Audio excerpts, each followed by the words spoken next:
به نام خداوند یکتا. درود بیکران، سادینان هستم. ما تو مطلب قبلی گفتیم که میخوایم روی کالبد انرژی کار کنیم. حالا چرا کالبد انرژی؟ دلیل اهمیتش چیه؟ با این حال که دومین کالبد ما بعد از این کالبد مادی و عنصری در واقع کالبد رویاست. یعنی شما توسط کالبد عنصری داری این عالم مادی و خاکی رو تجربه میکنی. حالا بخوایم بریم تو کالبد بعدی، میریم تو کالبد رویا که داری عالم خاک، بخش عالم خواب رو تجربه میکنی. ولی خب حالا ما چرا میخوایم بریم سراغ کالبد چهارم که کالبد انرژی است و دلیل اهمیتش چیه؟ ببینین کالبد انرژی ما در واقع یک کالبد واسطه است. یعنی چی؟ یعنی طبقات روحی ما رو، عالم اکبر ما رو، روح ما رو در حال وصل کردن به تجارب موقعیت حال حاضرمون میکنه. موقعیت حال حاضرمون چیه؟ زمینه. شما اصلا دقت کنین خود کلمه سیاره یعنی موقعیت. خب ما در حال تجربه تو این سیاره هستیم، یعنی در حال تجربه تو این موقعیت هستیم. حالا تجاربمون چیه؟ انسان، آدم، انسانیت، آدمیت، اجتماع، علم حال حاضر و چیزهایی که توی این سیاره در حال تجربه است دیگه. پس تمام چیزهایی که توی این موقعیت در حال تجربه است توسط سه کالبد پایین در حال تجربه شدن است و توسط کالبد انرژی ما که کالبد چهارم ما میشه داره وصل میشه به سه کالبد طبقات روحی ما و طبقات روحی ما یعنی روح ما در حال تجربه این موقعیته، در حال تجربه این کالبده، در حال تجربه انسان خاکی است. خب بس ما دلیل اهمیت کالبد انرژی رو تو اینجا متوجه میشیم که چرا تو تمام پیجا، چرا تو تمام مسائل علوم باطنی و متافیزیک یکی از اولین چیزهایی که میان با شما کار میکنن چاکراه که در واقع کلمه اشتباهیه. حالا تو پست قبلی من گفتم چرا کلمه اشتباهی، چون کلمه تمثیلیه. ما چون به زبان فارسی داریم صحبت میکنیم و زبان فارسی خدا رو شکر یک زبان کاملا قوی و رسانه است، منظور رسانیش واقعا عالیه. ما میایم کلمات خودمون رو میذاریم و کلمات تمثیلی یا منظوری که به زبانهای مختلف استفاده شده رو میذاریم کنار و سعی میکنیم از زبان حال حاضر خودمون که زبان فارسی استفاده میکنیم. و زبان ما این چیزی که البته در زبان ما این چیزی که ما متوجه شدیم به این چاکراها میشه بگیم میدان تولید انرژی.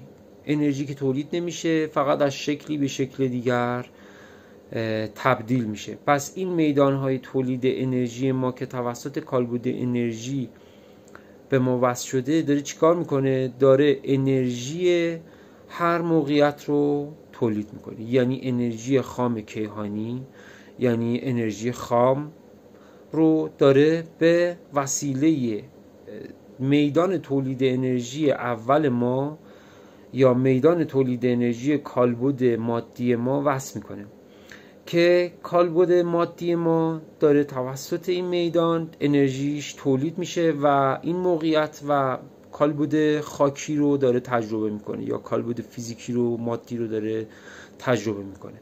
پس یعنی کالبد فیزیکی ما، کالبد مادی ما انرژیش از شکل انرژی خام کیهانی توسط کالبد انرژی و میدان تولید انرژی اول داره تولید میشه و شکلش به اون شکلی که مورد قبول و قابل قبول برای این کالبد و قابل استفاده برای این کالبد باشه رو شکلش رو درست میکنه.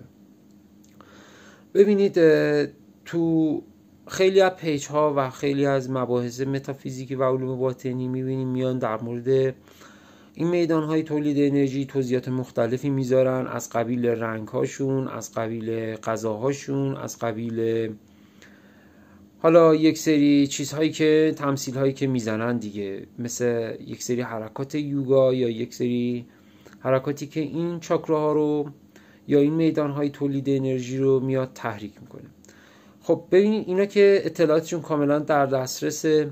خب میدان تولید انرژی اول ما رنگش قرمزه. خب بس نگاه کردن به رنگ قرمز 100% این این میدان تولید انرژی رو تحریک میکنه.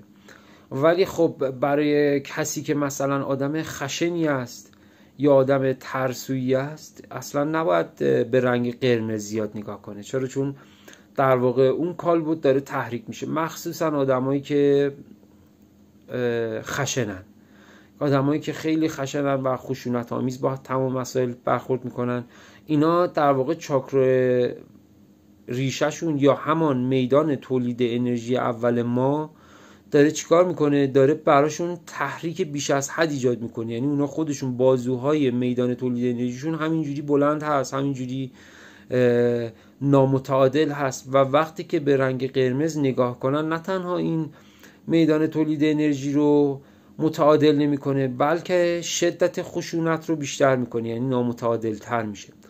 بس نگاه کردن مثلا به رنگ قرمز برای میدان تولید انرژی اول ما باید ببینی آیا نیازش داری یا نه. یعنی باید اول بیای روی یک سری مطالب دیگه کار کنی، روی مسائل دیگه کار کنی که مشکلات کالبد فیزیکیته یواش یواش اون میدان تولید انرژی هم متعادل میشه و منظم میشه و رنگش هم به رنگ مثلا قرمز درخشان یا نورانی در میاد.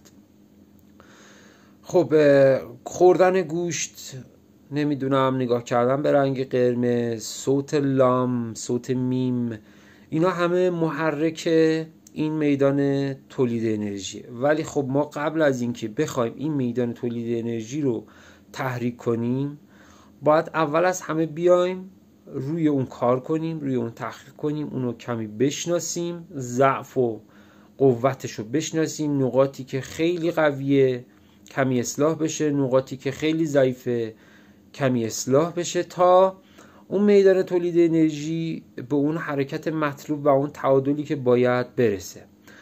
و وقتی که میدان تولید انرژی به اون حرکت مطلوبی که باید برسه تأثیرات و بازتاب‌های متفاوت و مشخصی خواهد داشت. یعنی شما وقتی که روی این میدان تولید انرژی با تمرکز بالایی کار کنی یواش یواش می‌بینی که چگونه میتونی مثلا جلوی خشمتو بگیری، چگونه میتونی جلوی ترستو بگیری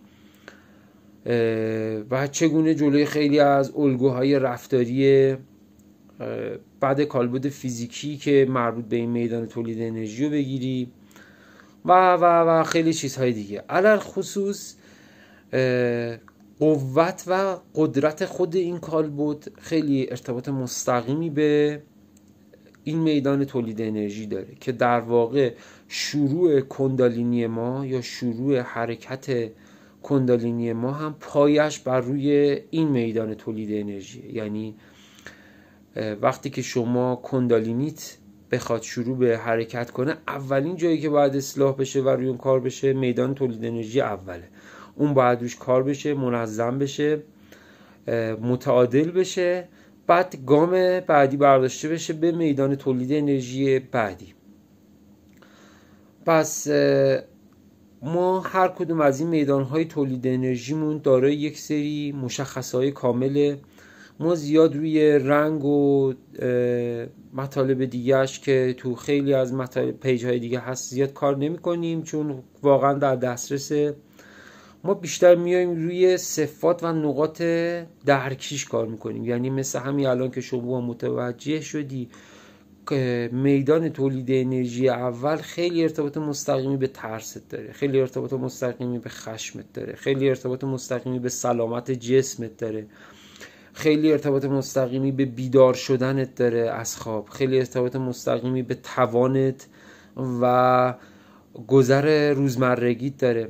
شما باید سعی کنین که یکی یکی روی این میدانهای تولید انرژی تمرکز خاص داشته باشین، اونا رو به تعادل برسونید تا بتونین اون نتیجه واقعی یا اون درک واقعی از اون میدان تولید انرژی رو بفهمیم. پس اگر دوست داری مسیر علوم باطنی و متافیزیک رو پرقدرت طی کنی، اولین کاری که باید بکنی روی میدانهای تولید انرژیت کار کنی، روی کالبد انرژیت کار کنی و اولینش هم روی میدان تولید انرژی اولت کار کنی که میدان تولید انرژی مادی یا کالبد فیزیکیته.